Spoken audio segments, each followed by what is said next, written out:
नमस्कार, आज की बात में आपका स्वागत है। आज सबसे पहले बात करेंगे नीट के री एग्जाम की, सरकारी तैयारियों की, उस एग्जाम की बात जिसको लेकर स्टूडेंट्स और पेरेंट्स को सबसे ज्यादा फिक्र है। 21 जून को इम्तिहान होना है। सबके मन में एक ही सवाल है, इस बार कहीं पेपर लीक तो नहीं हो जाएगा। सरकार को भी इसका एहसास है, इसलिए एक एक कदम फूंक फूंक कर उठाया जा रहा है।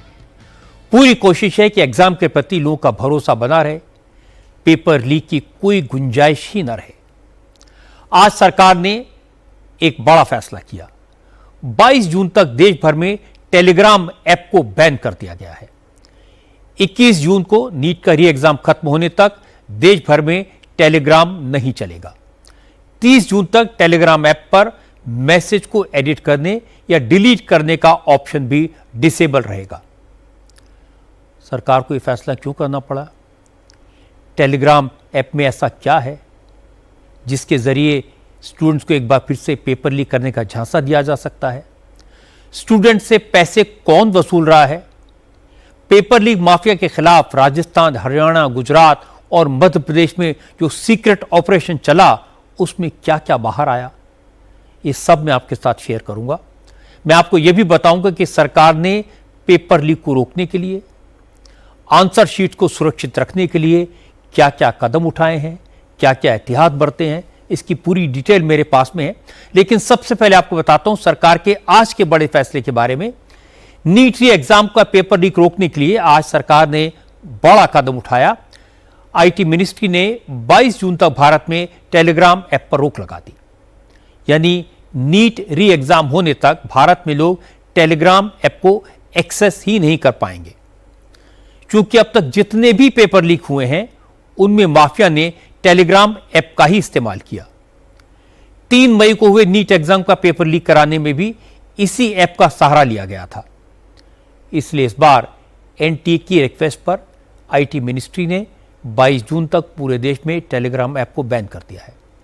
टेलीग्राम ऐप में पुरानी पोस्ट को एडिट किया जा सकता है। यूजर्स अपने मैसेज को एडिट कर सकते हैं, अफवाह फैला सकते हैं, इस मैसेज को डिलीट भी कर सकते हैं।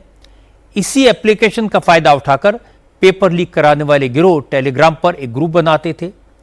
इस ग्रुप में पेपर लीक कराने का दावा किया जाता था। कुछ क्वेश्चंस पोस्ट कर दिए जाते थे। दावा किया जाता था ये एग्जाम में आने वाले असली पेपर के क्वेश्चन हैं। अगर कुछ लोग इनके झांसे में आ गए तो उनसे एडवांस में रकम वसूल ली जाती थी, और जैसे ही पैसा मिला वैसे ही या तो क्वेश्चन डिलीट कर दिए जाते थे या फिर ग्रुप को ही डिलीट कर दिया जाता था। इसके बाद जो शख्स ठगा गया उसके पास कोई सबूत नहीं होता था, इसलिए वो शिकायत भी नहीं कर पाता था। नीट के पेपर लीक की जांच के दौरान इस तरह के कई मामले सामने आए। इसलिए इस बार एनटीए ने सरकार से एग्जाम होने तक टेलीग्राम ऐप को बैन करने की सिफारिश की थी, जिसे आईटी मिनिस्ट्री ने मान लिया और आज ऑर्डर इशू किया। 22 जून तक के लिए टेलीग्राम ऐप बंद रहेगा। एनटीए के डायरेक्टर जनरल अभिषेक सिंह ने कहा कि उनकी सिफारिश पर सरकार ने टेलीग्राम ऐप पर मैसेज एडिटिंग फीचर को भी डिसेबल करा दिया है। यह फीचर टेलीग्राम ऐप पर 30 जून तक डिसेबल रहेगा, ताकि पेपर लीक की अफवाहों पर लगाम लगाई जा सके, और अगर किसी ने ऐप के जरिए स्टूडेंट को ठगने की कोशिश की हो तो वो सबूत न मिटा सके। इसके अलावा सरकार के साइबर क्राइम कोऑर्डिनेशन सेंटर ने टेलीग्राम ऐप पर एक्टिव ऐसे यूजर्स और ग्रुप्स को भी डिसेबल कर दिया है जो पेपर लीक की अफवाहें फैलाने, फेक पेपर शेयर करने के नेटवर्क से जुड़े थे। इनमें से कई ग्रुप पेपर लीक नीट, री नीट 2026, प्राइवेट माफिया और री नीट माफिया जैसे नामों से एक्टिव थे। एनटीए के डायरेक्टर जनरल ने कहा कि सरकार ने इस बार री एग्जाम की फुल प्रूफ व्यवस्था की है, इसलिए स्टूडेंट्स बेफिक्र होकर एग्जाम की तैयारी करें। The platform was continuously being misused by scamsters, by fraudsters, by sharing fake question papers as kind of genuine question papers and trying to fool people into paying for those question papers and trying to exploit the anxiousness that students have. Very often the moment the payments are made, these fellows would vanish. So we had a meeting with the Telegram officials in the earlier in May as well as in June, and we had requested them, please use your AI and everything that you have, and do not allow creation of any group which clearly says that it's a NEET leak paper. NTA is committed 100% to ensure that no malpractice will happen.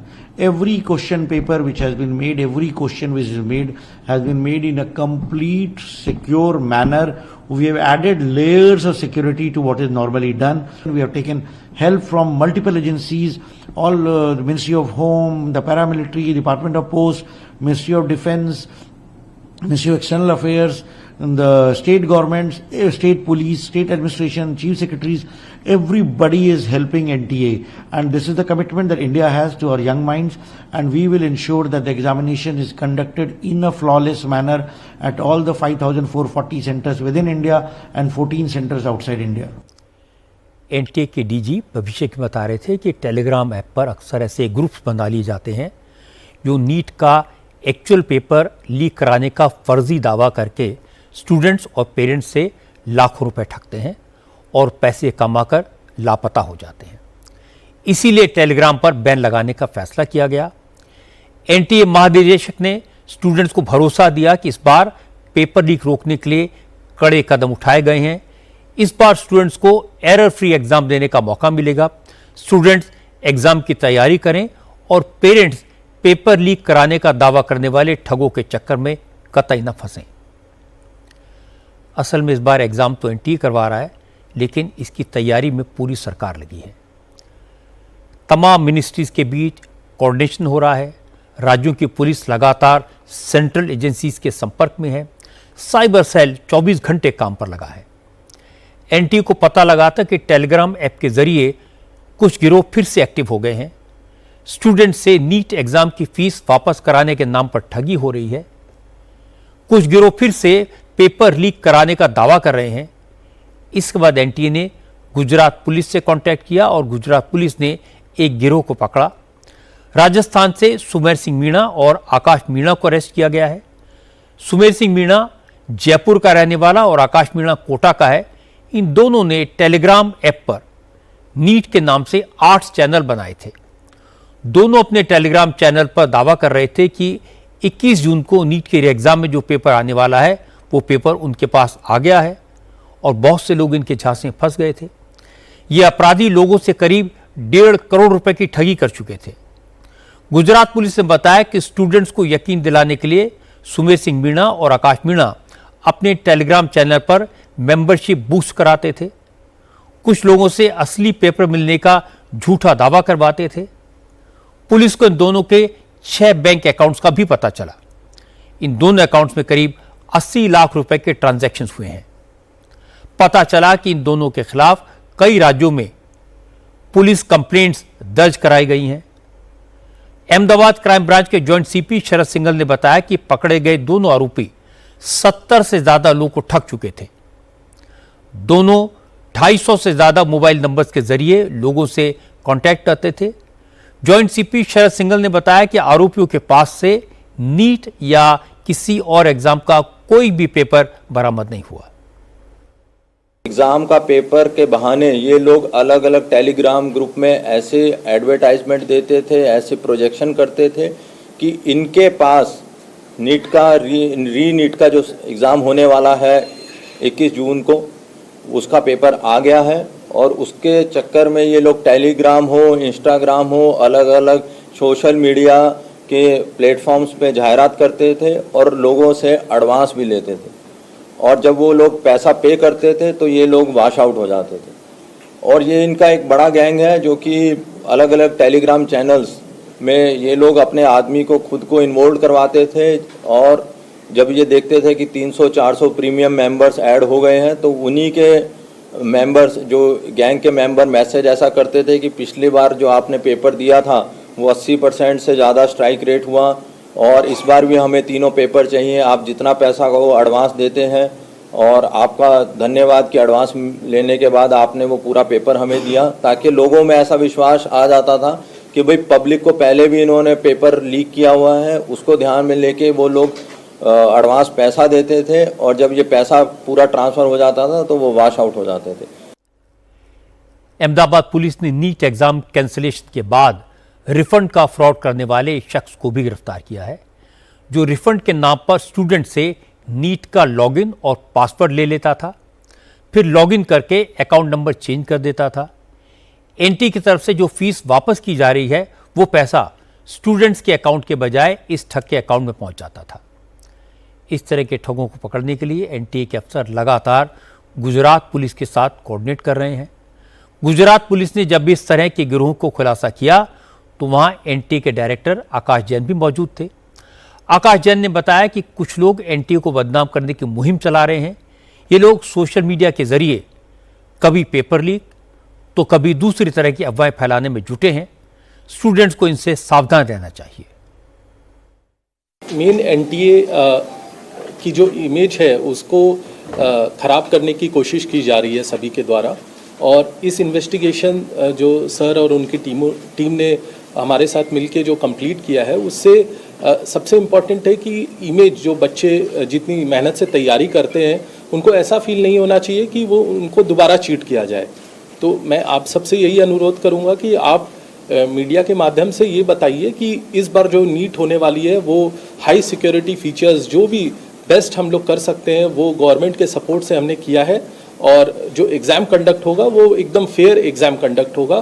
तो बच्चे किसी भी इन type की चीज़ों में जो negative चीज़ें हैं, टेलीग्राम चैनल्स, इंस्टा चैनल्स, ये सब को ज़्यादा इम्पोर्टेंस ना दे।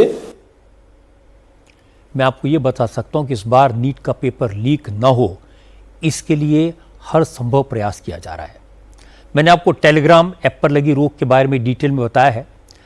इसके अलावा जो सीक्रेट ऑपरेशन चलाया जाएगा उसके बारे में मैं आपको एक एक करके बताता हूं। नीट का क्वेश्चन पेपर सेट करने वालों को आइसोलेशन में रखा जाएगा, ऐसे बंद कमरों में जहां उनके पास ना इंटरनेट होगा ना फोन।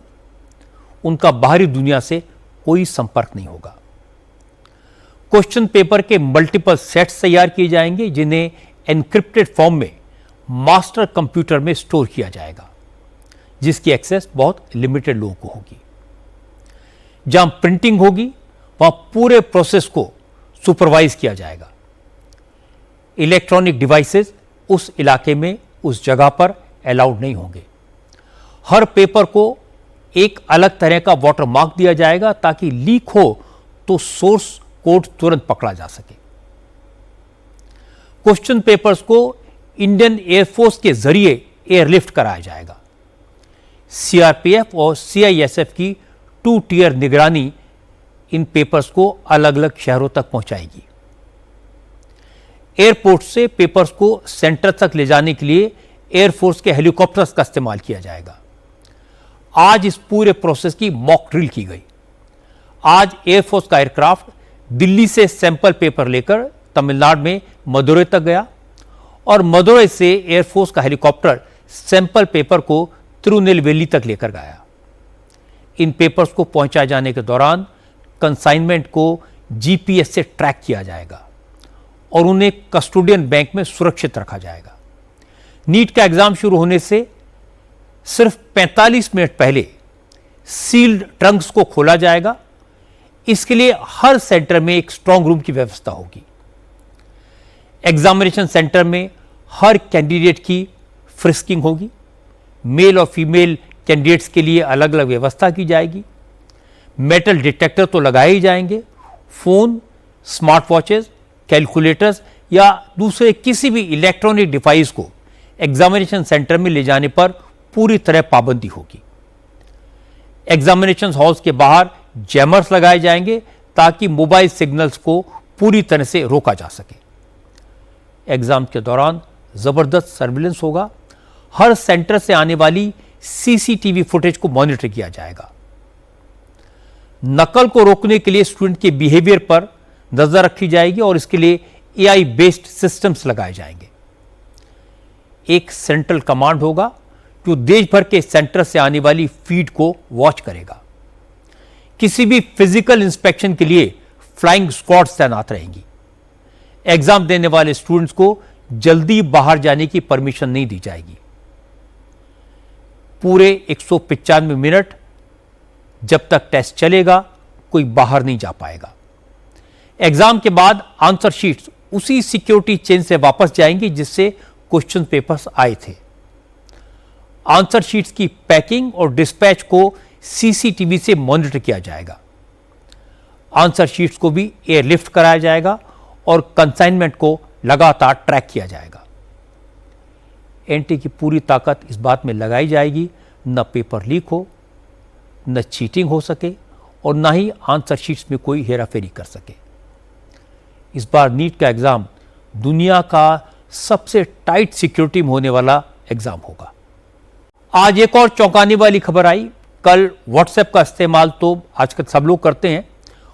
दिल्ली पुलिस ने बताया कि इस वक्त व्हाट्सएप को हैक करने की शिकायतें अचानक बढ़ गई हैं।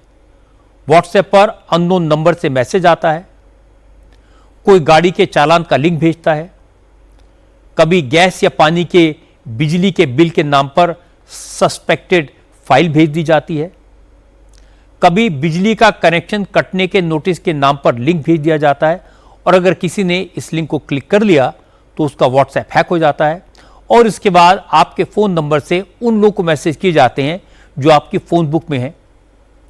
दिल्ली पुलिस के जॉइंट कमिश्नर रजनीश गुप्ता ने बताया कि पिछले हफ्ते उनका भी व्हाट्सएप हैक करने की कोशिश की गई। इसी के बाद उन्हें लगा सबको ऐसे खतरे से सावधान करना चाहिए। रजनीश गुप्ता ने लोगों से अपील की है कि वो किसी भी सस्पेक्टेड नंबर से भेजी गई फाइल या लिंक पर क्लिक न करें, वरना आपके साथ आपके जानने वाले भी मुश्किल में फंस सकते हैं। आजकल बहुत सारे लोगों के पास कहीं ना कहीं से कोई शादी का वेडिंग कार्ड का इनविटेशन आता है या कोई दिल्ली जल बोर्ड के बिल को कोई अगर वेरीफाई करता है या नहीं भरता है या कोई इस तरह का झांसा देके वो आपके फ़ोन में एपीके फाइल भेज देते हैं। जैसे ही फ्रॉडस्टर के भेजे हुई वाली फाइल पर कोई क्लिक करता है तो आपका मैसेज फॉरवर्डिंग, कॉल फॉरवर्डिंग और साथ साथ फ़ोन की कुछ जो परमिशंस हैं वो चली जाती हैं। जैसे ही आपका वो ओटीपी फॉरवर्ड हो जाता है, फ्रॉडस्टर आपका व्हाट्सएप नंबर, चूंकि उसे ऑलरेडी पता है आपका व्हाट्सएप नंबर, तो वो नंबर अपने फ़ोन में एक्टिवेट करता है और आपके जो ओटीपी आपके फ़ोन पे गया है वो चूंकि फॉरवर्डेड है वो अपने फ़ोन में एक्टिवेट कर लेता है। आपका ही नाम बहरूपिया बन के लोगों से कुछ चंद पैसे मांगेगा कि मैं अभी बिजी हूं। वो लोग जब आपको कॉल करते हैं तो चूंकि कॉल फॉरवर्डेड है, आपको तो रिंग करेगा, आ नहीं रही है, वो रिंग जा रही है फ्रॉडस्टर के नंबर पे, वो रिंग को रिस्पॉन्ड नहीं करता, तो आप उसको लगता है आपके मित्र को कि आप मुसीबत में हैं और अमाउंट कई बार इतना छोटा होता है तो आपको लगता है, तो आपका जो मित्र जो है उस झांसे में आ जाता है। तो जॉइंट सीपी रजनीश गुप्ता ने यह भी बताया कि हैक्ड व्हाट्सएप को किस तरह से रिकवर किया जा सकता है। उन्होंने कहा कि जो भी सस्पेक्टेड लिंक या फाइल आई हो उसको पुलिस के साथ शेयर करें ताकि पुलिस फ्रॉड करने वाले तक पहुंच सके। तो कई तरीके से जब व्हाट्सएप हैक हो जाता है तो आदमी परेशान होता है, मैं करूं क्या। तो सबसे पहले याद रखें ##21#। ये नंबर जैसे ही आप, एक यूएसएसडी कोड है, जैसे ही आप इसको अपने उसमें डायल करते हैं तो किसी तरह की भी कॉल फॉरवर्डिंग हो या एसएमएस फॉरवर्डिंग हो वो डिसेबल हो जाएगी।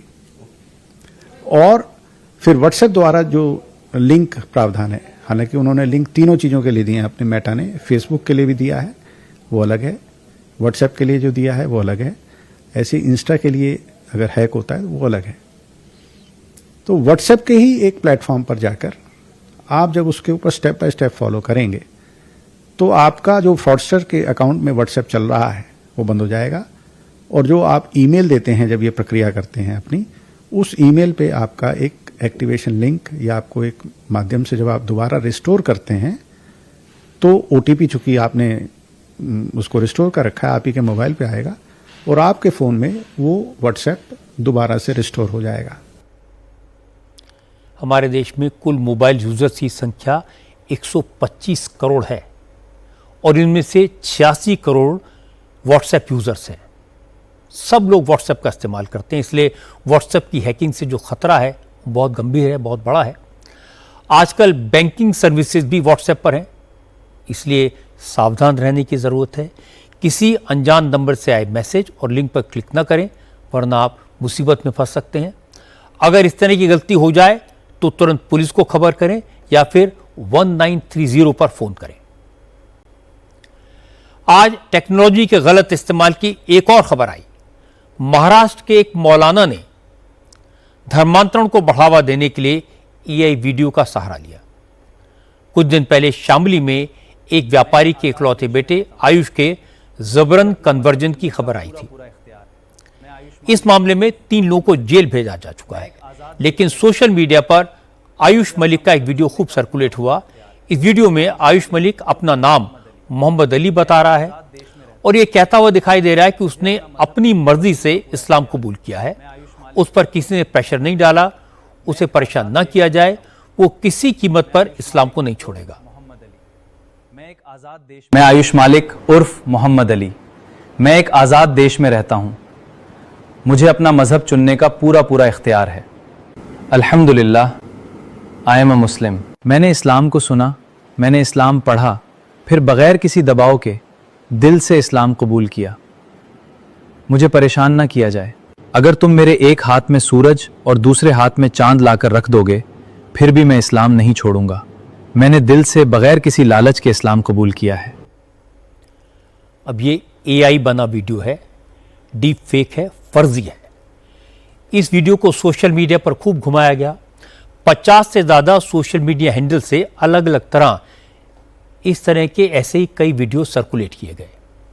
इसके बाद दूसरा वीडियो आया जिसमें सबीना नाम की लड़की ने खुद को आयुष की बहन बताया और कहा उसके भाई को बेवजह परेशान किया जा रहा है, धर्म मर्जी का मामला है, इसमें दखल नहीं दिया जाना चाहिए। उसने कहा जब कोई मुसलमान हिंदू बन जाता है तब क्यों मामला नहीं उछाला जाता। कि मेरे भाई को कोई परेशान ना करे, अपनी मर्जी से मुसलमान हुआ है, जबरदस्ती हिंदू, वो मर जाएगा, कोई जबरदस्ती इसको हिंदू बना नहीं पाएगा। लेकिन जो अपनी मर्जी से हुआ है, चाहे वो मुसलमान से हिंदू हो या हिंदू से मुसलमान हो, उसके पीछे कोई ना पड़े प्लीज। अब त्यागी ये आपका वसीम रिजवी है, वसीम रिजवी बुढ़ापे में जाके हिंदू बन गए। किसने जाके, कोई एक मीडिया जाके पूछी वहाँ पे कि आप काहे को बन गए भाई हिंदू, आप तो मुसलमान थे, आप हिंदू में कैसे आ गए, किस तरह से आ गए। अब देखिए सबीना का ये वीडियो आयुष के फादर देवराज मलिक के पास पहुंचा तो वो भी हैरान रह गए, क्योंकि उनकी तो एक ही बेटी है, उसकी शादी हो चुकी है, वो नोएडा में रहती है। देवराज मलिक का बेटा आयुष भी अपनी बहन के साथ रह रहा है। सबीना का वीडियो देखने के बाद देवराज मलिक ने सोशल मीडिया पर अपना बयान जारी किया।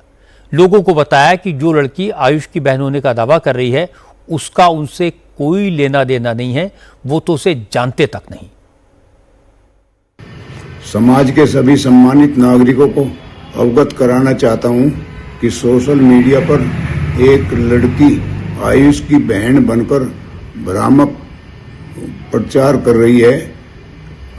वो वास्तविकता ये है कि वह आयुष की बहन नहीं है और न ही मेरी बेटी है, इसलिए उसके द्वारा भ्रांति फैलाने की अफवाहों से दूर रहें।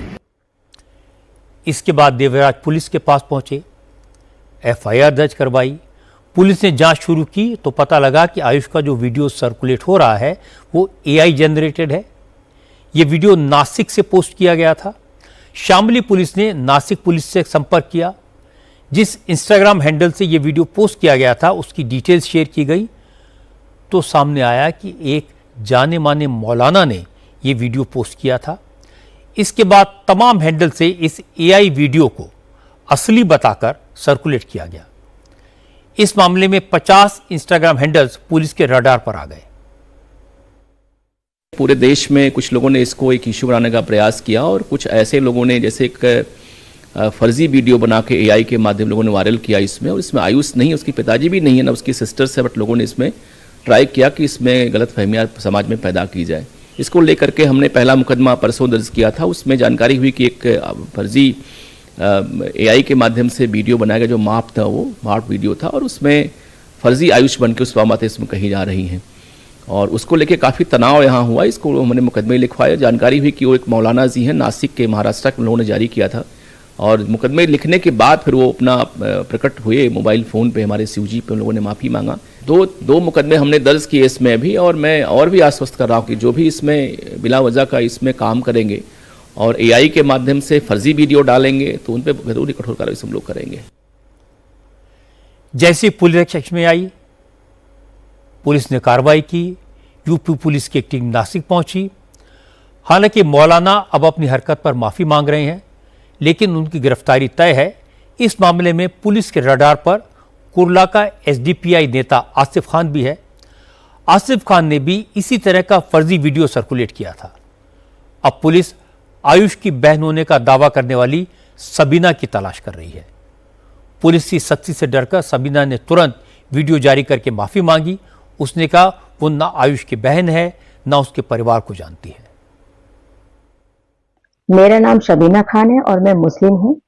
एक वीडियो वायरल हो रहा है जो आयुष मलिक की बहन के का वीडियो जो बताया जा रहा है वो मैं ही हूँ, लेकिन मैं आयुष मलिक की बहन नहीं हूँ। ना ही मैंने कोई दावा किया है कि मैं आयुष मलिक की सिस्टर हूँ, और ना ही मैं उनकी फैमिली को जानती हूँ, ना ही आयुष मलिक भाई को जानती हूँ। ये आम बातचीत और बोलचाल की भाषा में जो भाई का प्रयोग करते हैं वही मैंने अपने इंटरव्यू में बोला था, आयुष भाई करके बोला था। बाकी मैं कोई उनकी रियल सिस्टर नहीं हूँ और ना ही वो मेरा भाई है। तो आयुष मलिक का इंटरव्यू देखा था मैंने, उसमें जो उसने बोला था वही चीज मैंने वीडियो में बोला, इंटरव्यू दिया था, और उसमें कुछ भी अपनी तरफ से ऐड नहीं किया। कोई लेना देना नहीं है मेरा, ना ही आयुष जी से, ना ही उनकी फैमिली को मैं जानती हूँ, ना उनकी फैमिली मुझे जानती है। अब यहाँ दो बातें मैं आपसे कहना चाहता हूँ। सोशल मीडिया पर जो दावा किया जाए उस पर आंख बंद करके बिना सोचे समझे कभी भरोसा ना करें, वरना मुसीबत में पड़ जाएंगे। दूसरी बात है कि जो वीडियो आपके फेसबुक, इंस्टाग्राम या व्हाट्सएप पर आते हैं उन्हें असली बिल्कुल न मान लें, क्योंकि AI generated deep fake videos इतनी चतुराई से बनाए जाते हैं कि आम आदमी के लिए असली नकली की पहचान करना मुश्किल हो जाता है। डीप फेक का इस्तेमाल कभी फर्जी दवाएं बेचने के लिए होता है, कभी फेक कंपनियों में इन्वेस्टमेंट प्रमोट करने के लिए होता है, कभी शादी कराने के लिए होता है, कई बार आपका बैंक अकाउंट लूटने के लिए होता है। लेकिन कन्वर्जन के लिए, धर्म परिवर्तन के लिए डीप फेक का ऐसा इस्तेमाल पहली बार सामने आया है। डीप फेक में लोग इसलिए फंसते हैं क्योंकि इसके बारे में उन्हें पूरी जानकारी नहीं होती। मैंने आपको कई बार बताया कि मेरे डीप फेक वीडियोस चलाए गए, इसके बाद मैंने कोर्ट से ऑर्डर लिया। अब जैसे ही मेरे बारे में किसी फर्जी वीडियो की इंफॉर्मेशन मिलती है तो हमारी लीगल टीम उसे 24 घंटे में रुकवा देती है। लेकिन सिर्फ लीगल एक्शन से तो काम नहीं चलता। जब तक उसे रुकवाते हैं उसे लाखों लोग देख चुके होते हैं। फेक वीडियोस के बारे में और ज्यादा अवेयरनेस क्रिएट करने की जरूरत है, और इंडिया टीवी पर यह अभियान हम लगातार चलाते हैं। अब आपको बताता हूं राम मंदिर में चढ़ावे में चोरी के बारे में। कल हमने डिटेल में इसके बारे में बात की थी। रामलला के मंदिर में चढ़ावे की चोरी की जांच एसआईटी ने आज काफी तेजी से की। एसआईटी का फोकस फिलहाल चढ़ावे में चोरी करने वालों पर है, लेकिन लोगों का कहना है कि छोटी मछलियों को पकड़ने से कुछ नहीं होगा। जांच उन लोगों की भी होनी चाहिए, एक्शन उन लोगों के खिलाफ भी होना चाहिए जो राम मंदिर ट्रस्ट के कर्ता धर्ता हैं, जिनके ऊपर मंदिर की व्यवस्था और चढ़ावे की रखवाली की जिम्मेदारी थी। इसीलिए यह मामला आज थाने तक पहुंच गया। आज अयोध्या के राम जन्मभूमि थाने में 3 शिकायतें की गई। करणी सेना और कांग्रेस ने चढ़ावा चोरी के मामले में जांच की तहरीर दी, जबकि तीसरी शिकायत धर्म सेना के संस्थापक संतोष दुबे की तरफ से दी गई। संतोष दुबे का आरोप है कि राम मंदिर में चढ़ावे की चोरी लंबे वक्त से हो रही है। चोरी करने वालों ने सीसीटीवी फुटेज डिलीट कर दिए हैं। जो लोग महीने में 2-4 हज़ार रुपए कमाते थे वो अचानक करोड़पति बन गए हैं। कई बार इसकी शिकायतें हुई, लेकिन अभी तक एफआईआर दर्ज नहीं हुई, इसलिए उन्हें एसआईटी पर भरोसा नहीं है। संतोष दुबे का दावा है कि वो राम मंदिर आंदोलन से जुड़े थे। कार सेवा के दौरान उन्हें गोली लगी थी। बाबरी विध्वंस के वक्त वो गुंबद के मलबे के नीचे दब गए थे। संतोष दुबे ने कहा कि मंदिर निर्माण के लिए हजारों कार सेवकों ने प्राणों की आहुति दी है। रामलला के चढ़ावे में चोरी शहीद हुए राम भक्तों का अपमान है, हिंदुओं की आस्था के साथ खिलवाड़ है। वो इसके खिलाफ राम मंदिर जैसा बड़ा आंदोलन खड़ा कर देंगे, लेकिन किसी भी चोर को बचने नहीं देंगे। संतोष दुबे ने आज खुलकर ट्रस्ट के लोगों का नाम लिया और उनकी गिरफ्तारी की मांग की।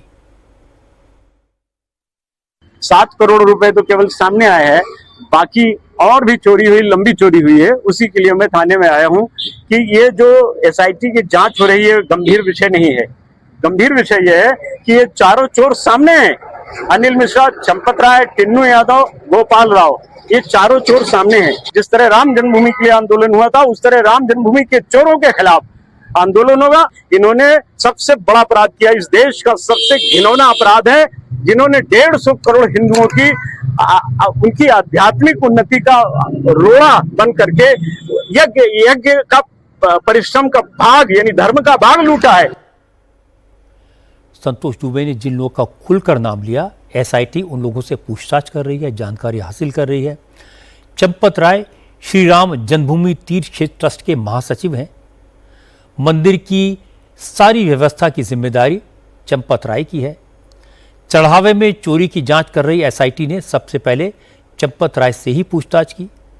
करीब 3 घंटे तक उनसे राम मंदिर की सारी व्यवस्थाओं, चढ़ावे की रकम की गिनती, फिर बैंक में जमा कराने के प्रोसेस तक सारी बातों को समझा।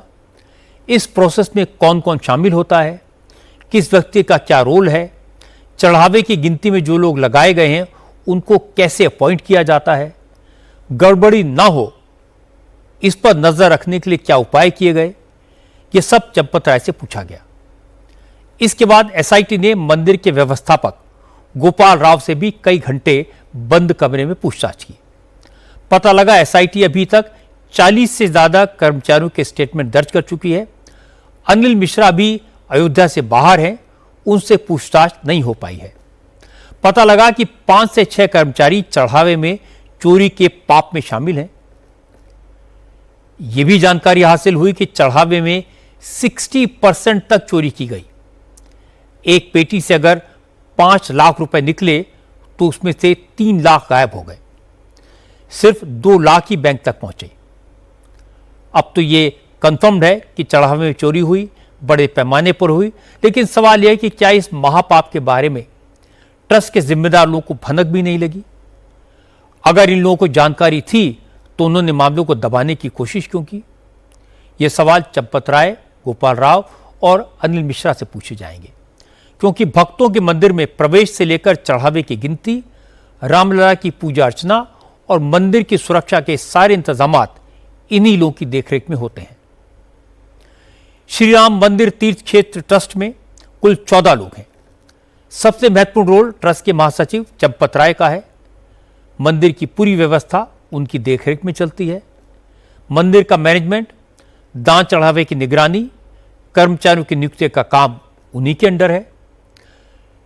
पता चला कि जिन लोगों पर चढ़ावे में चोरी का आरोप है वो सारे लोग चंपत राय के करीबी हैं। चंपत राय ने ही उन्हें अपॉइंट किया था। कुछ दिन पहले चढ़ावे में चोरी की शिकायत चंपत राय से की गई थी और चंपत राय ने इस मामले को दबाने की कोशिश की। पुलिस ने इसकी शिकायत नहीं की। ट्रस्ट के सदस्यों से भी चोरी की बात छिपा ली। इस केस में सबसे ज्यादा चर्चा रामशंकर उर्फ टिन्नू यादव की हो रही है। टिन्नू यादव, मैंने आपको कल भी बताया था, चंपत राय का करीबी है। पहले ऑटो चलाता था, लेकिन लंबे वक्त से चंपत राय का ड्राइवर है। मंदिर बनने के बाद चंपत राय ने उसे मंदिर में जिम्मेदारी दी। 2021 में मंदिर के कर्मचारी महिपाल सिंह ने चढ़ावे में चोरी की शिकायत चंपत राय से की, लेकिन उस वक्त चंपत राय ने एक्शन लेने के बजाय महिपाल सिंह को ही नौकरी से निकाल दिया।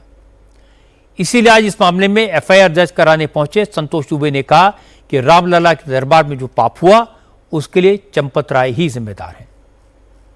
क्या जांच करेंगे? चंपत राय जैसे चोरों के खिलाफ, जिनके खिलाफ ब्रजभूषण शरण सिंह जैसा मजबूत व्यक्ति कहता है कि ये बड़े ताकतवर लोग हैं, हम इनके खिलाफ बोलेंगे बर्बाद हो जाएंगे। विनय कटियार जो कहते हैं हम आके लाठी से ठीक करेंगे और वो वापस लौट कर नहीं आते।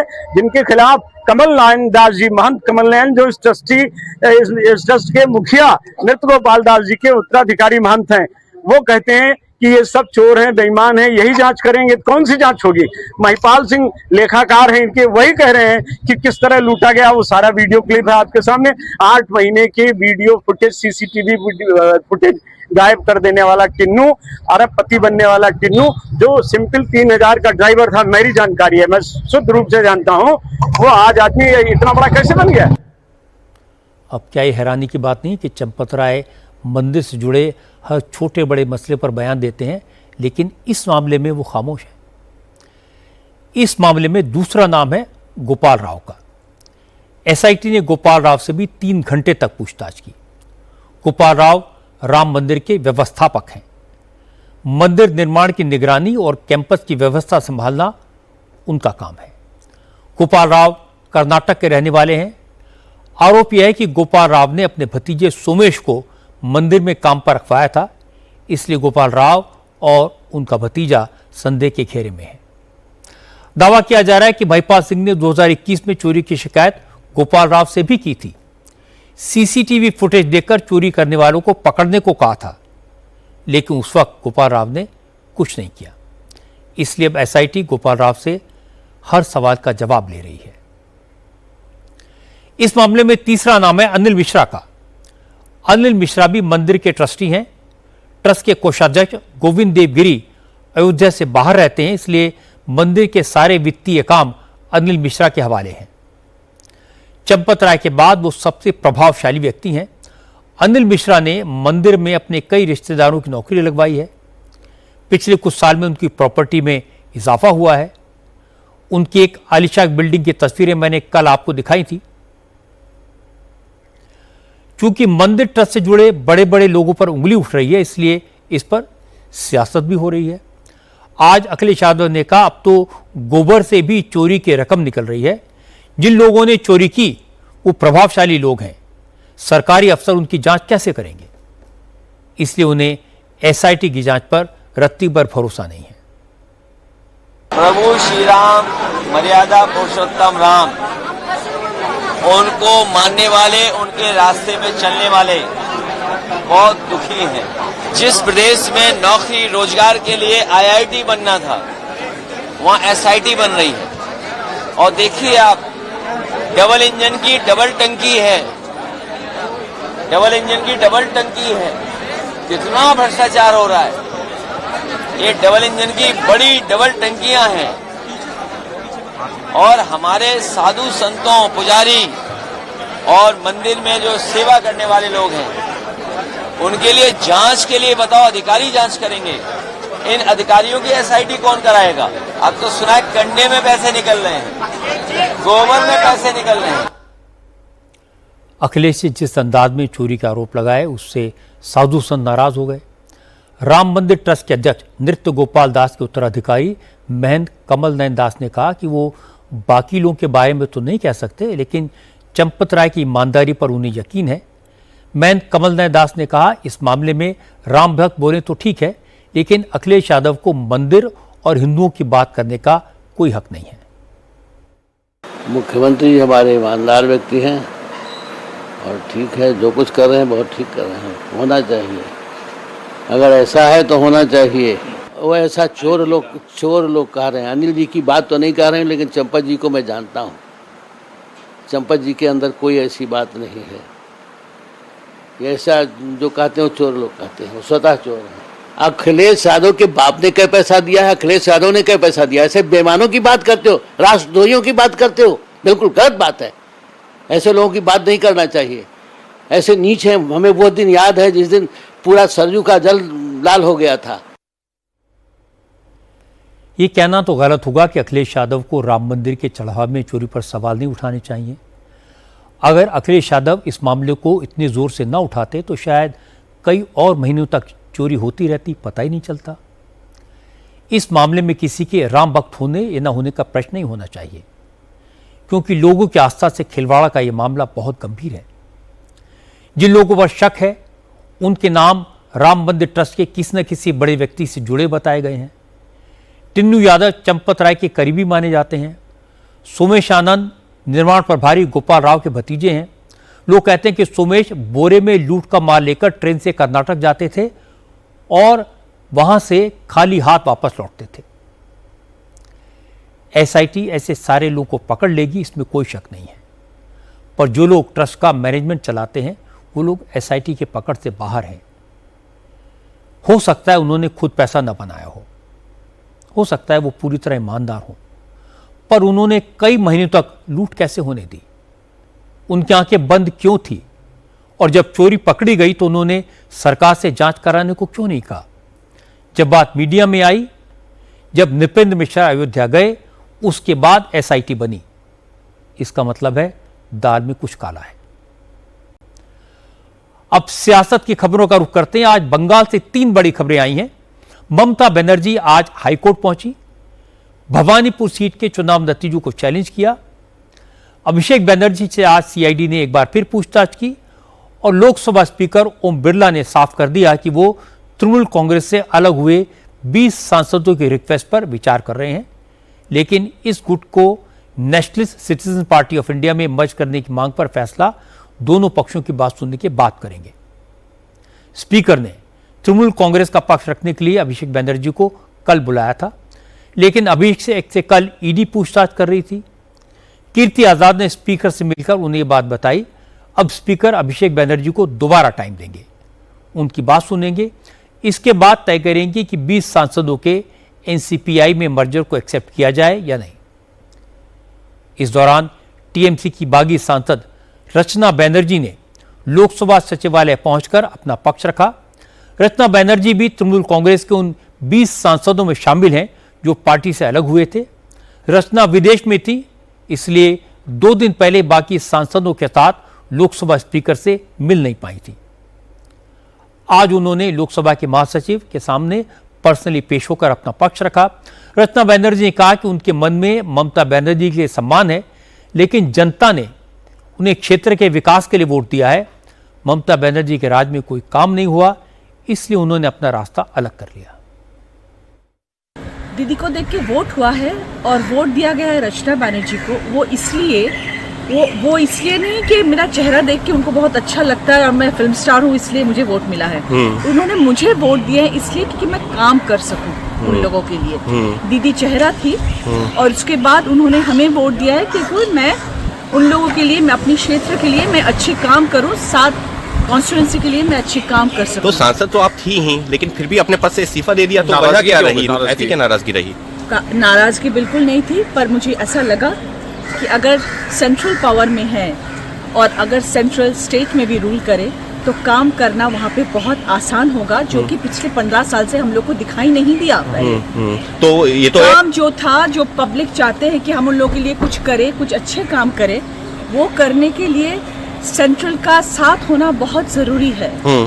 तो हम लोगों को शायद कभी ऐसा लगा था कि दीदी के साथ रहते हुए, विद ड्यू रिस्पेक्ट टू दीदी आई एम सेइंग, कि हम लोग को कई जगह में काम पे रुकावट दिया गया था और हम लोग काम कुछ वैसे कर नहीं पा रहे थे जो हम लोग को करना चाहिए था। अभी जो बीजेपी की गवर्नमेंट आई है और हमारी जो रिस्पेक्टेबल सीएम है शुभेंदु अधिकारी जी, और हम सब देख रहे हैं West Bengal as well as India में कि 1-2 महीने में हम लोगों का काम का तरक्की क्या हो रहा है, कहाँ पे कैसे क्या काम किया जा रहा है, जो कि इतने दिनों से शायद लोग नहीं देखे होंगे कि ऐसे भी काम होता है पश्चिम बंगाल में, कि इतनी तेज गति से काम चल रही। आज तृणमूल कांग्रेस से अलग होने वाले गुट की नेता काकोली घोष दस्तीदार ने एक बार फिर लोकसभा स्पीकर को चिट्ठी लिखी, कल्याण बनर्जी के खिलाफ एक्शन लेने की मांग की।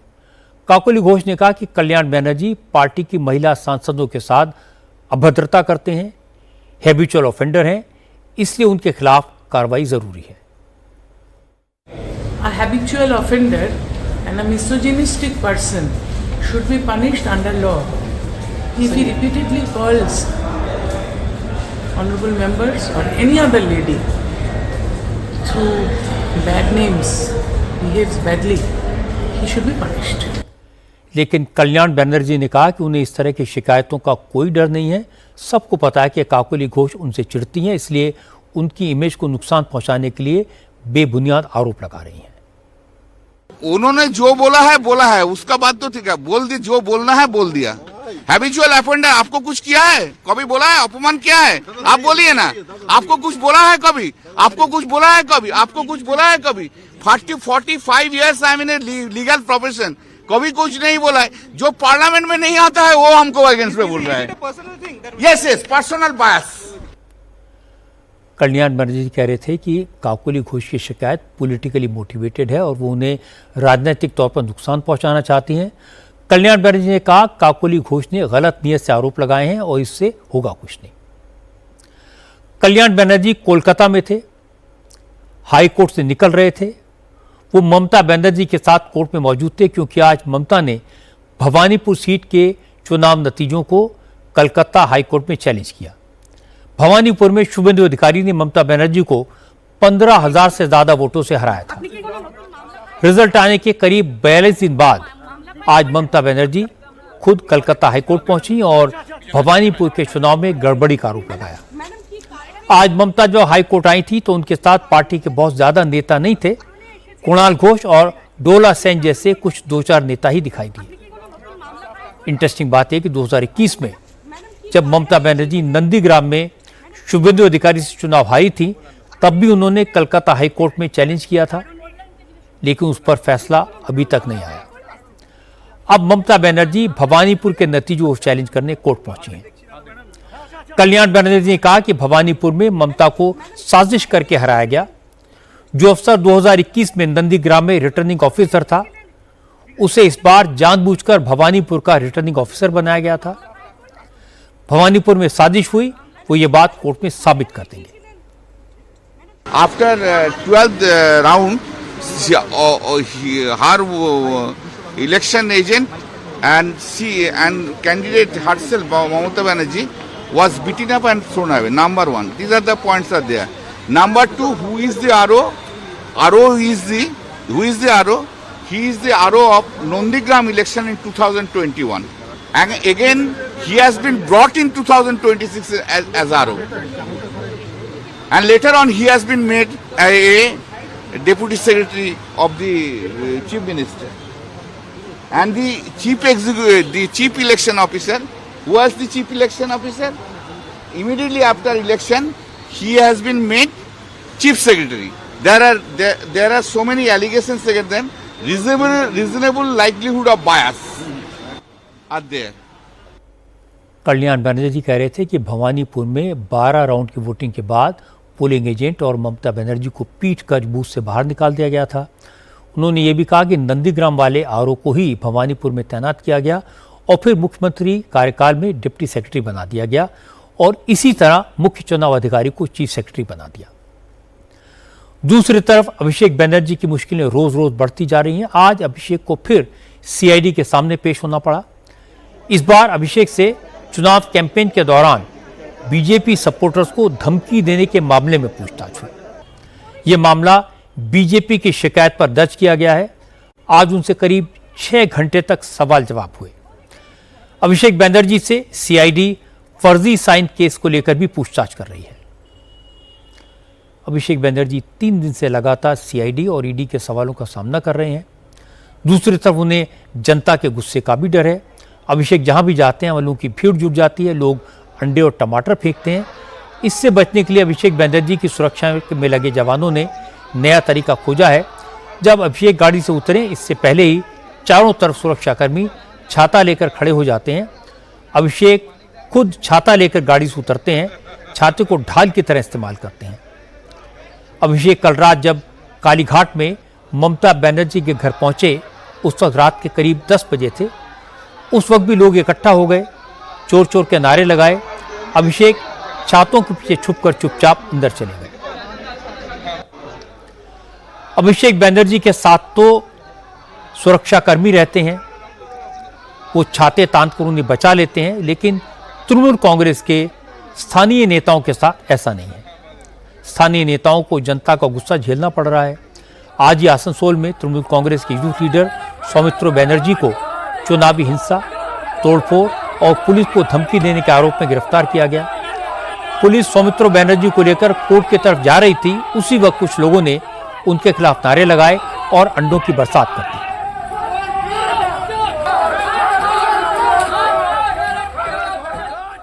कल ममता बनर्जी के घर के बाहर कुणाल घोष पर भी अंडे से हमला हुआ था। कुणाल घोष ने इसकी लिखित शिकायत पुलिस से की। पुलिस ने सीसीटीवी फुटेज की जांच की और चंदन और रवि कायला को अरेस्ट कर लिया। हालांकि दोनों पर गंभीर हमले का आरोप नहीं था, इसलिए दोनों को जमानत मिल गई। मेरी राय यह है कि टीएमसी के लीडर्स पर अंडे फेंकना, उनके साथ हाथापाई करना बिल्कुल गलत है। ये लोकतंत्र की गरिमा के खिलाफ है। लोगों ने अपने वोट से चुनाव में उन्हें हरा दिया, अपना काम कर दिया। अब सजा देने का काम कोर्ट पर छोड़ देना चाहिए, यह अदालत करेगी।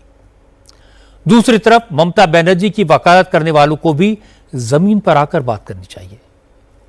पहले वो कहते थे कोई एमएलए ममता को छोड़कर नहीं जाएगा, 2-4 जाएंगे, 65 एमएलए चले गए। लेकिन ममता के लिए पैरवी करने वालों को अकल नहीं आई, कहने लगे सिर्फ 8-10 एमपीज ही जाएंगे। हमारी बात हो गई है। बीजेपी वाले 20 एमपीज होने का झूठा दावा कर रहे हैं। इस मामले में भी वो गलत साबित हुए। आज एमपीज की संख्या 20 हो गई। फिर कहा गया कि ईडी सीबीआई से डराया गया, ये बात भी गलत निकली। फिर कहा गया ये सारे के सारे डिस्क्वालीफाई हो जाएंगे। अब त्रिपुरा की पार्टी में मर्जर भी हो गया, जो लीगल टेक्निकल डिफिकल्टी थी वो भी दूर हो गई। अब हालात को कोसने के बजाय ममता बनर्जी और अभिषेक बनर्जी को आत्मचिंतन करना चाहिए, हार के कारणों पर विचार करना चाहिए और सोचना चाहिए कि उनके साथ ऐसा क्यों हुआ। उत्तर प्रदेश की बात करते हैं। आज लखनऊ में योगी आदित्यनाथ ने बताया कि उनका फेवरेट सब्जेक्ट क्या है। योगी ने कहा माफियाओं का सफाया उन्हें सबसे ज्यादा पसंद है।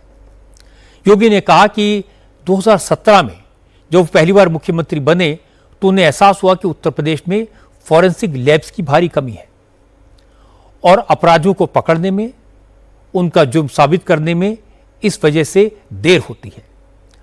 उन्होंने लखनऊ में फॉरेंसिक इंस्टीट्यूट और साइबर सिक्योरिटी सेंटर बनाने का प्लान बनाया, लेकिन जो जगह इस सेंटर के लिए अलॉट की गई थी वहां लैंड माफिया का कब्जा था, कॉलोनियां काटी जा रही थी। फिर योगी ने क्या किया, उन्हीं से सुनिए। एक दिन यूपी के डीजीपी, और देखो डीजीपी भी कब लेके आए, जिस दिन रिटायरमेंट के ठीक समय में वो मेरे पास एक फाइल लेके आए। तो मैंने कहा ये क्या है।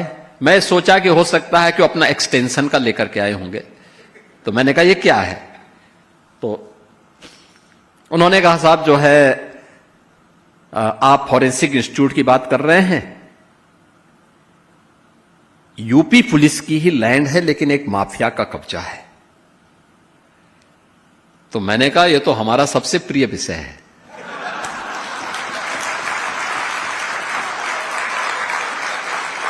तो वो हंसे, उन्होंने कहा क्या मतलब।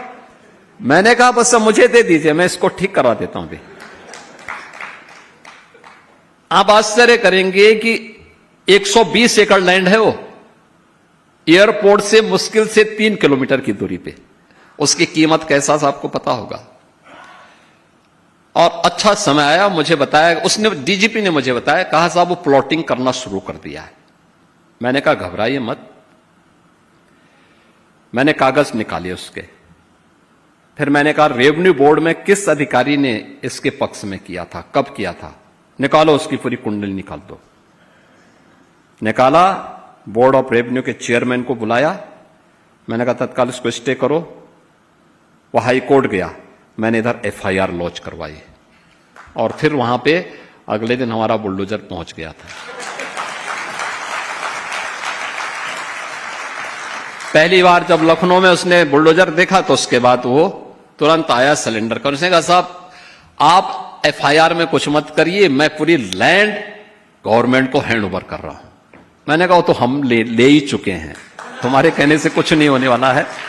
लेकिन याद करना, आगे से अगर कहीं तुमने यूपी के अंदर लैंड कब्जा की तो मान के चलो कि तुम्हें यूपी में कोई ठिकाना नहीं मिलेगा। योगी जिस जमीन की बात कर रहे हैं, जहां आज इंस्टीट्यूट ऑफ फॉरेंसिक साइंस की बिल्डिंग बनी है, उसकी बैकग्राउंड मैं आपको बताता हूं। असल में 1955 में यह जमीन एक ट्रैक्टर कंपनी को लीज पर दी गई थी। लीज खत्म होने के बाद जमीन ग्राम समाज के नाम ट्रांसफर कर दी गई। इसके बाद खेल शुरू हुआ। समाजवादी पार्टी की सरकार के वक्त 2014 से खुर्शीद आगा नाम के शख्स ने इस जमीन को शिया वक्फ बोर्ड में दर्ज कराया। वक्फ बोर्ड में इसे कब्रिस्तान और मस्जिद की जमीन दिखाया गया। खुर्शीद आगा इसका आजीवन मुतवल्ली बन गया। 2014 में ही खुर्शीद आगा ने यह जमीन सहकारी समिति को बेच दी और इसके बाद सहकारी गृह समिति ने मुंबई के एक बड़े बिल्डर से सौदा किया। बिल्डर ने प्लॉटिंग शुरू कर दी। क्योंकि मामला पेचीदा था, इसीलिए सरकार बदलने के बाद यूपी के डीजीपी इस जमीन की फाइल लेकर योगी के पास पहुंचे और बाबा ने 24 घंटे में काम कर दिया। योगी आदित्यनाथ सिर्फ बुलडोजर नहीं चलाते, बच्चों से भी प्यार करते हैं। आजकल योगी कहीं दौरे पर जाते हैं तो यूपी के लोग गोरक्षपीठ के महंत योगी आदित्यनाथ से अपने बच्चों का अन्नप्राशन कराना चाहते हैं। इस दौरान क्या होता है जिसे देखकर बच्चों के माँ बाप भी चौंक जाते हैं। इसके पीछे क्या राज है, ये भी योगी से सुनिए। मैं किसी गांव में जाता हूं, किसी कार्यक्रम में जाता हूं, 2-4 माताएं खड़ी रहती हैं कि मेरे बच्चे का अन्नप्राशन करा दीजिए और मुझे बहुत अच्छा लगता है। देखिए, वह बच्चा अपनी मां की गोद में रोता होगा, अपने पिता की गोद में रोता होगा, अपने दादा दादी के गोद में रोता होगा, लेकिन जैसे मेरे गोद में आता है वो हंसने लगता है। तो लोग कहते हैं सब क्या है? मैं कहता हूं देखो, वो कह रहा है कि अब मैं सुरक्षित हूं, अब मैं सुरक्षित हूं। योगी को बच्चों से इतना प्यार क्यों है, इसके पीछे भी कहानी है। योगी ने बच्चों को बीमारी से बचाने के लिए काफ़ी काम किया। योगी ने आज ही बताया कि जब वो गोरखपुर के एमपी थे उस वक्त वहाँ इंसेफेलाइटिस का प्रकोप था। इस बीमारी से हज़ारों छोटे छोटे बच्चों की अकाल मौत होती थी, लेकिन योगी विपक्ष में थे इसलिए उस वक्त तो कुछ नहीं कर पाए। लेकिन जैसे ही वो मुख्यमंत्री बने तो उन्होंने इंसेफेलाइटिस के खात्मे की मुहिम शुरू की और आज यूपी में ये बीमारी ख़त्म हो गई है। इंसेफेलाइटिस से किसी बच्चे की मौत नहीं होती, किसी माँ की गोद सूनी नहीं होती। योगी ने एक कारनामा कैसे किया, इसके उन्होंने क्या क्या फेस करना पड़ा, ये योगी ने बताया। इंसेफ्लाइटिस से जो बच्चे काल कल्पित होते थे, इनकी जो एज ग्रुप थी, जो आयु थी, ये 1 वर्ष से लेकर के और 15 वर्ष के बीच की थी आयु। और उत्तर प्रदेश के लगभग 36 जनपद ऐसे थे जहां इस बीमारी से मौतें होती थी। उनमें पूर्वी उत्तर प्रदेश के जनपद ज्यादा थे। 40 वर्ष से बीमारी से मौतें हो रही थी। मेरा मानना है 40 वर्ष में लगभग 50,000 बच्चों की मौत हुई है। लेकिन जब मुझे ही मुख्यमंत्री बना दिया गया तो मेरा एक मुद्दा मुझसे छिन गया था। अब मुझे उसको समाधान की तरफ ले जाना था। समाधान कैसे होगा? तो मैं विपक्ष में था तो मैं प्रश्न उठाता था, तो सत्ता मेरे पास से आई तो उत्तर भी मेरे पास था। मुझे याद है जब मैंने एक कैंपेन इसके खिलाफ प्रारंभ किया 2017 में, हमारे यहां पे उत्तर प्रदेश सरकार के सलाहकार श्री अवनीश अवस्थी जी मेरे साथ में हैं। ये उस समय हमारे यहां प्रिंसिपल सेक्रेटरी थे और ये मेरे साथ में कुशीनगर गए। हमने डिटॉल, इसमें हमारे साथ प्रायोजक था, तो डिटॉल की साबुन बांटनी शुरू की थी मलिन बस्तियों में। लोगों ने कहा था, मेरे खिलाफ 3 दिन तक मीडिया ट्रायल चला था कि देखिए ये मुख्यमंत्री बेशर्मी की हत्यार कर रहा है, गरीबों का अपमान कर रहा है।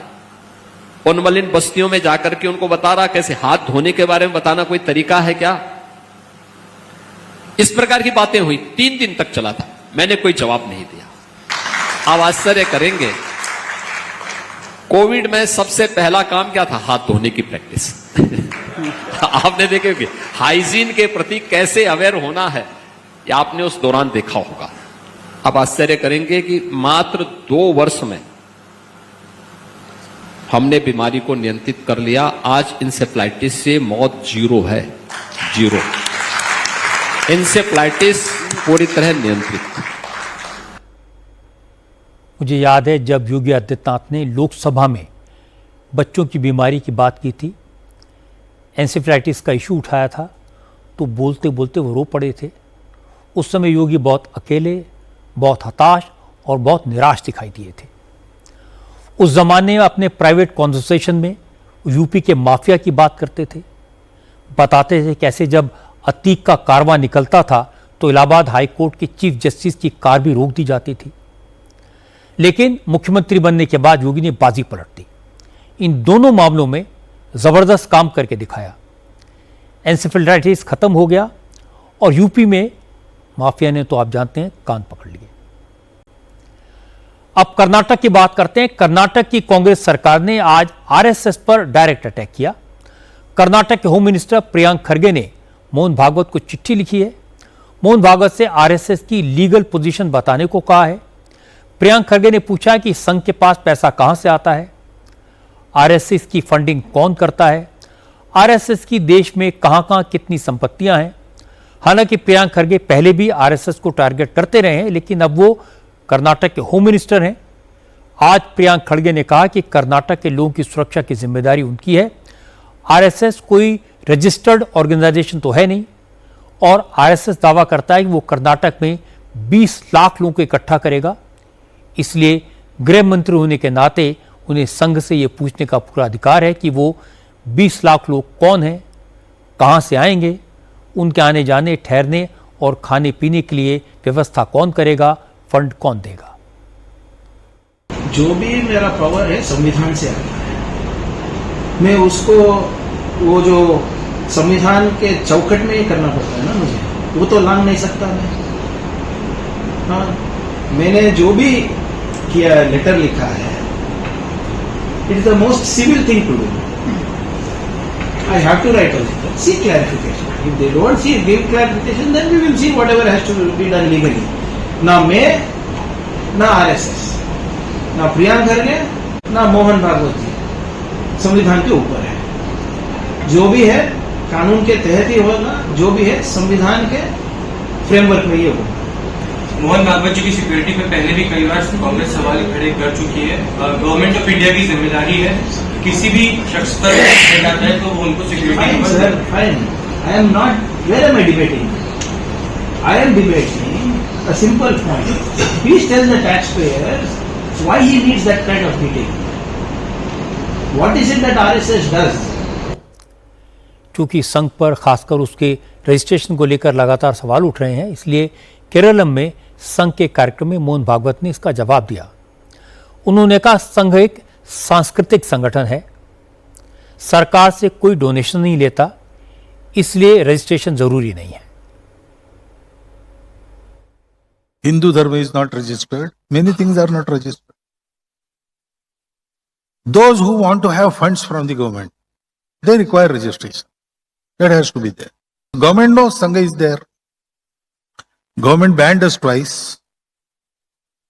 and that ban was released. Once by court order, another by satyagraha. So government knows.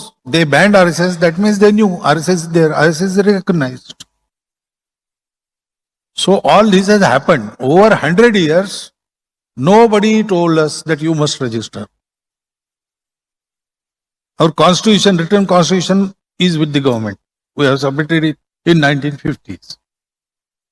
There in government would have said, okay, all is well, but you have not registered. First register, then we will accept. They did not say that. So why should I respond? All this is politics, nothing serious. They say we are secretive. Our Karyakartas live in all localities. People are daily seeing them. Our shakhas are on open grounds. People are daily seeing them. We have public programs. We have such a enormous outreach in this year. In every block, we had Hindu Sammelan. So all these things, they are not possible if we are secretive. लेकिन प्रियंक खरगे अपनी बात पर अड़े हुए हैं। वो कह रहे हैं कि मोहन भागवत को इतनी सिक्योरिटी क्यों मिली हुई है? तो प्रियांक को जवाब दिया बीजेपी के सांसद नारायण साहब भाग्य ने। उन्होंने कहा कि प्रियांक खरगे की हैसियत आरएसएस पर सवाल उठाने की नहीं है। संघ 100 साल से समाज सेवा कर रहा है, आज तक किसी ने संघ से सर्टिफिकेट नहीं मांगा। कांग्रेस को प्रियांक खरगे की गलती की सजा भुगतनी पड़ेगी। खरगे जी, आप इतने बड़े नहीं हैं कि मोहन जी भागवत को पत्र लिखकर जवाब मांगने इतना आपने बड़ा नहीं है। आपको आरएसएस के बारे में एबीसी भी पता नहीं है। आरएसएस एक देशभक्त संगठन है, 100 साल का संगठन है। आज तक 100 साल में किसी ने आरएसएस रजिस्टर है ये पूछा नहीं। आरएसएस के शाखा में महात्मा गांधी जी भी आकर गए, उन्होंने नहीं पूछा कि आरएसएस रजिस्टर है, रजिस्टर नहीं है तो नहीं होगा। अंबेडकर जी आकर गए, उन्होंने भी नहीं पूछा कि रजिस्टर है या नहीं है। आपके प्रणब मुखर्जी राष्ट्रपति आकर गए आरएसएस शाखाओं में, उन्होंने नहीं पूछा कि रजिस्टर है या नहीं है। देश का जयप्रकाश नारायण आरएसएस के शाखा में आए, उन्होंने नहीं पूछा कि रजिस्टर है या नहीं। उन्होंने तो कहा अगर आरएसएस को आपको जातिवादी अगर मानते हैं तो मैं भी जातिवादी हूं। ऐसा राष्ट्रभक्त संगठन 1963 में पंडित जवाहरलाल नेहरू ने लाल किला के परेड में आरएसएस के 3000 स्वयंसेवकों ने हिस्सा लिया। ये अवकाश तुम्हारा ही प्रधानमंत्री पंडित जवाहरलाल नेहरू दिया। समय समय पर ऐसे लोग प्रकट होते रहते हैं जो आरएसएस से टकराते हैं और अपनी इमेज चमकाते हैं। अब तो राहुल गांधी ने साफ साफ कह दिया कि उनकी लड़ाई आरएसएस से है, इसलिए अगर प्रियांक खरगे संघ पर हमला कर रहे हैं तो उसमें आश्चर्य की कोई बात नहीं है। उन्हें लगता है कि उनके नंबर बढ़ेंगे, लेकिन संघ ने पिछले 100 साल में समाज के लिए सराहनीय काम किया है और उन्हें ऐसी बातों की कोई परवाह नहीं करनी चाहिए। अब बात पंजाब की। पंजाब के मुख्यमंत्री भगवंत मान नई मुसीबत में फंस गए हैं। सिखों की सर्वोच्च धार्मिक संस्था श्री अकाल तख्त ने भगवंत मान को पंथ विरोधी करार दिया है। अकाल तख्त ने भगवंत मान को गुरु ग्रंथ साहिब और श्री गुरु साहिबान की बेअदबी का दोषी पाया है। अकाल तख्त ने सिख समाज से कहा कि वो भगवंत मान से कोई संबंध न रखें। असल में कुछ महीने पहले एक वीडियो सामने आया था जिसमें भगवंत मान जैसा दिख रहा एक शख्स श्री गुरु साहिबान की बेअदबी करता हुआ दिखाई दिया था, जिसके बाद अकाल तख्त ने भगवंत मान को तलब किया था। भगवंत मान 15 जनवरी को अकाल तख्त के सामने पेश हुए थे। अकाल तख्त के जत्थेदारों के सामने अपनी सफाई में भगवंत मान ने कहा था कि जिस वीडियो के आधार पर उन पर इल्ज़ाम लगाया जा रहा है वो वीडियो एआई जनरेटेड है, फेक है। और इसके बाद अकाल तख्त ने खुद ही 2 अलग अलग सेंट्रल फॉरेंसिक लैब से इस वीडियो की जांच करवाई और कहा कि वीडियो असली है। इसके बाद श्री अकाल तख्त साहिब ने भगवंत मान को गुरुदोषी और सिख पंथ का विरोधी घोषित कर दिया। 2 लैबां ਦੇ ਵਿੱਚ ਇਹਦੀ ਫੋਰੈਂਸਿਕ ਜਾਂਚ ਕਰਾਈ। ਉਹ ਜਾਂਚ ਕਹਿੰਦੀ ਆ ਇਹ ਏਆਈ ਨਹੀਂ ਆ। ਉਹ ਜਾਂਚ ਕਹਿੰਦੀ ਹੈ ਇਹਦੇ ਨਾਲ ਕੋਈ ਛੇੜਛਾੜ ਨਹੀਂ ਹੈ। ਉਹ ਜਾਂਚ ਕਹਿੰਦੀ ਹੈ ਇਹ ਨਕਲੀ ਨਹੀਂ ਹੈ। ਤਾਂ ਅੱਜ ਪੰਥ ਦੀ ਇਕੱਤਰਤਾ ਸੀ, ਪੰਥ ਨੇ ਆਖਿਆ ਜੀ ਇਹਦੇ ਤੇ ਕਾਰਵਾਈ ਪਾਓ। ਅੱਜ ਉਹ ਕਾਰਵਾਈ ਪੰਜ ਸਿੰਘ ਸਹਿਬਾਨ ਦੀ ਇਕੱਤਰਤਾ ਚ ਪਈ।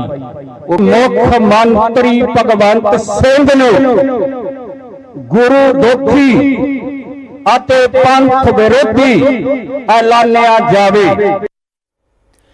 लेकिन आम आदमी पार्टी ने श्री अकाल तख्त साहिब के फैसले को भगवंत मान के खिलाफ सियासी साजिश बताया। अरविंद केजरीवाल ने कहा कि भगवंत मान मुख्यमंत्री के तौर पर बहुत अच्छा काम कर रहे हैं, इसलिए चुनाव से पहले भगवंत मान को बदनाम करने की साजिश की जा रही है। भगवंत मान ने भी श्री अकाल तख्त साहिब के फैसले को नाइंसाफी बताया। उन्होंने कहा वो तो गुरु ग्रंथ साहब और गुरु साहिबान की बेअदबी की सोच भी नहीं सकते। जिस वीडियो के आधार पर उन्हें सजा दी जा रही है वो वीडियो डॉक्टर्ड है। मैं इस वीडियो ਨੂੰ ਜਦੋਂ ਮੈਨੂੰ ਅਕਾਲ ਤਖਤ ਸਾਹਿਬ ਤੇ ਬੁਲਾਇਆ ਗਿਆ ਸੀ, ਮੈਂ ਉਦੋਂ ਵੀ ਇਹ ਕਹਿ ਕੇ ਆਇਆ ਸੀ ਕਿ ਇਹਦੇ ਵਿੱਚ ਮੈਂ ਹੈ ਹੀ ਨਹੀਂ।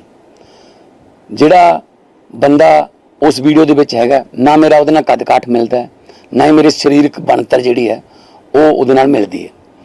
पर मैं हैरान हाँ ਕਿ ਧਰਮ ਦੇ ਐਡੇ ਵੱਡੇ ਅਹੁਦਿਆਂ ਤੇ ਬੈਠੇ ਲੋਕ ਕਿਵੇਂ ਆਪਣੇ ਸਿਆਸੀ ਅਕਾਮਾਂ ਦੀ ਸ਼ਹਿ ਤੇ ਇਸ ਤਰ੍ਹਾਂ ਦਾ ਝੂਠਾ ਪ੍ਰੋਪੇਗੈਂਡਾ ਕਰ ਰਹੇ ਨੇ, ਇਸ ਤਰ੍ਹਾਂ ਦਾ ਕੂੜ ਪ੍ਰਚਾਰ ਜਿਹੜਾ ਮੈਨੂੰ ਬਦਨਾਮ ਕਰਨ ਲਈ ਕਰ ਰਹੇ ਨੇ। ਕਿਉਂਕਿ ਮੈਂ ਪੰਜਾਬ 'ਚ ਪਾਣੀ ਦੀ ਰਾਖੀ ਲਈ, ਮੈਂ ਗੁਰੂ ਸਾਹਿਬ ਦੀ ਬਾਣੀ ਦੀ ਰਾਖੀ ਲਈ, ਮੈਂ ਕਿਸਾਨੀ ਦੀ ਰਾਖੀ ਲਈ, ਮੈਂ ਪੰਜਾਬ ਦੀ ਜਵਾਨੀ ਦੀ ਰਾਖੀ ਲਈ ਫੈਸਲੇ ਲੈ ਰਿਹਾ, ਜਿਹੜੇ ਕਿ ਫੈਸਲੇ ਉਹਨਾਂ ਨੂੰ ਬਿਲਕੁਲ ਵੀ ਬਰਦਾਸ਼ਤ ਨਹੀਂ ਹੈਗੇ। ਉਹ ਮੈਨੂੰ ਬਦਨਾਮ ਕਰਨ ਵਾਸਤੇ ਫਿਰ ਇਸ ਤਰ੍ਹਾਂ ਦੇ ਹੱਥ ਕੰਡੇ ਬਣਾ ਰਹੇ ਨੇ, ਧਰਮ ਨੂੰ इस्तेमाल किया जा रहा है। मैंने थोड़ी देर पहले आपको डीप फेक वीडियोज़ के बारे में बताया था। आज के ज़माने में ये साबित करना बड़ा मुश्किल होता है कि वीडियो असली है या नकली, और ये बात थोड़ी मुश्किल लगती है कि भगवान मान जानबूझकर गुरु ग्रंथ साहिब और गुरु साहिबान की बेअदबी करेंगे।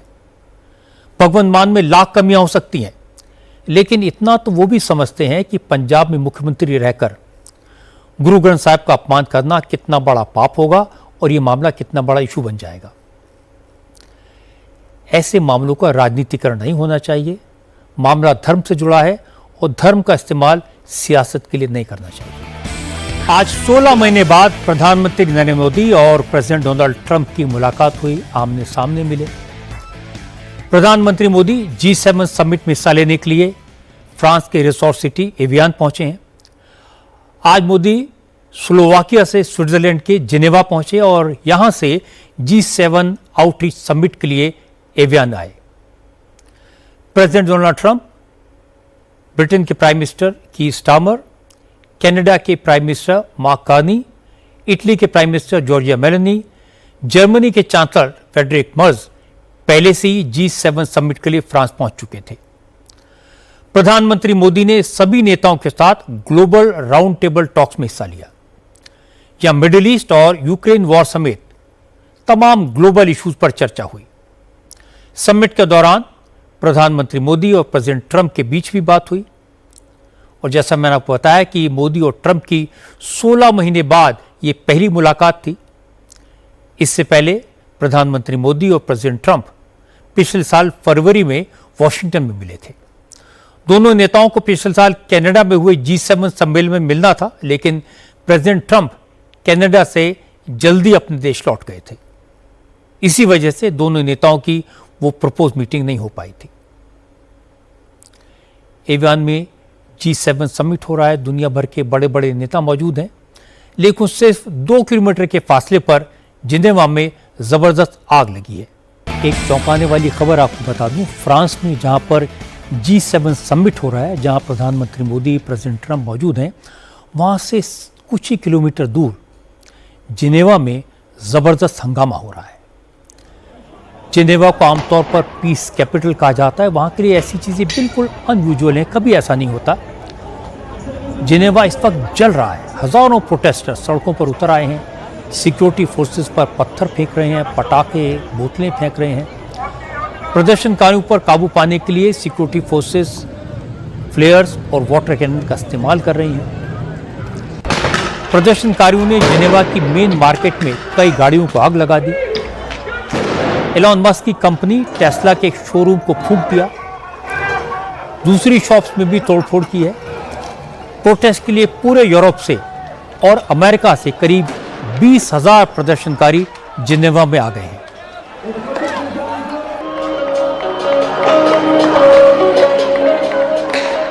उन्होंने G7 समिट के खिलाफ मोर्चा खोला हुआ है। 60 से ज्यादा संगठनों का एक ग्रुप ये प्रोटेस्ट करवा रहा है। उनका आरोप है कि G7 दुनिया भर के लोगों के हितों के खिलाफ है, इसलिए G7 को खत्म कर देना चाहिए। शुक्रवार को जिनेवा में ही ईरान और अमेरिका के बीच डील पर साइन होने थे। हालात बिगड़े तो साइनिंग सेरेमनी को जिनेवा से थोड़ी दूर रिजॉर्ट सिटी लुसान में शिफ्ट कर दिया गया है।